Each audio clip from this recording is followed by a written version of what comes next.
Phone எப்ப பாரு phone. அப்பல்லாம் நான் ஸ்கூல் படிக்கும்போது, உண்மையான 90ஸ் கிட்ஸ்னா அது நான் தான்டா. அப்பல்லாம் வருவேன். ஸ்கூல் விடுவாங்க. விட்ட உடனே பேக்க தூக்கிட்டு வருவேன். என் பேக்னா பெரிய இந்த பேக்லாம் கிடையாது.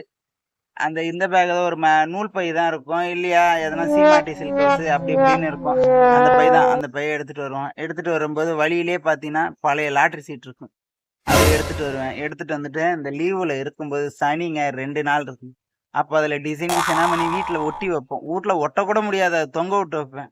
ஆனா, இப்ப அதையே ஒரு கிளாஸா மாத்தி ஒரிகாமி கிளாஸாம் அது பேரு. அப்பல்லாம் சனி, ஞாயிறு ஆனாலே காலைல பல்லு விளக்குறோமோ இல்லையோ வெளிய ஓடி போய் எனக்கு இன்னைக்கு லீவு அப்படின்ட்டு எல்லாருமே விளையாட ஆரம்பிச்சுருவோம். காலையிலே விளையாட ஆரம்பிச்சுருவோம்.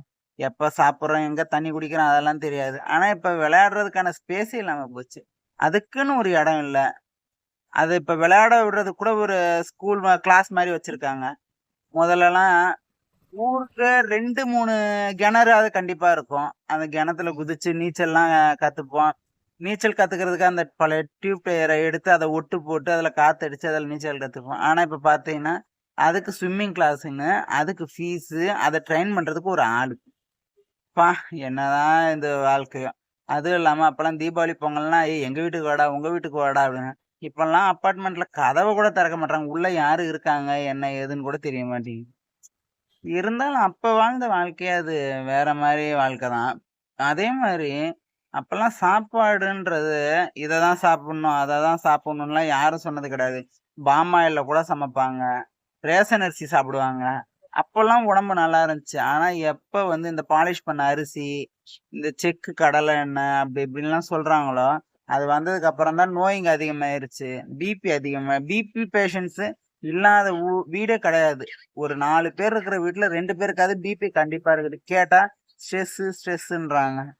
என்ன இதுல ஸ்ட்ரெஸ் இருக்குது? ஒரு 10 பேரோட சேர்ந்து பழகுனவங்களோட சேர்ந்து சிரிச்சு பேசினாலே ஸ்ட்ரெஸ் ஆகுது, எதுனா ஆகுதுன்னு பறந்து போயிடும்.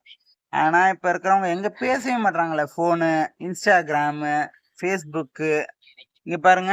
இந்த மாரி ஆளுங்கலாம் அப்படித்தான்.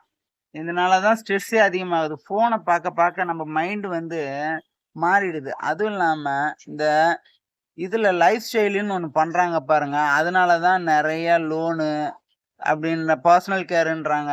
ஆனா அதெல்லாம் இப்பலாம் இல்ல. எங்கனா கிளம்புறோமா? பவுடர் அடி, தலையில எண்ணெய வையி, நல்லா வலிச்சு வாரு, எந்த சட்டைய போடு. ஆ அவ்வளோதான். கிளம்பு கிளம்பு போலாம் வா. அப்படின்னு.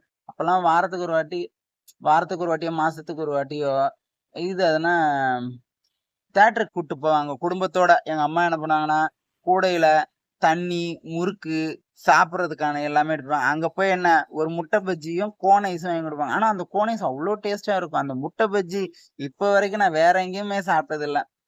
ஆனா அதெல்லாம் இனிமே திரும்ப கிடைக்காது. ஆனா ஒரு 90ஸ் கிட்ஸா நான் அந்த வாழ்க்கைய வாழ்ந்துட்டேன். அதுல ரொம்ப சந்தோஷம். ஆனா இப்ப இருக்கிறவங்க ரொம்ப ரொம்ப கஷ்டம். ஆண்டவன் தான் காப்பாத்தணும் இனிமே வர தலைமுறைய. ஆண்டவா!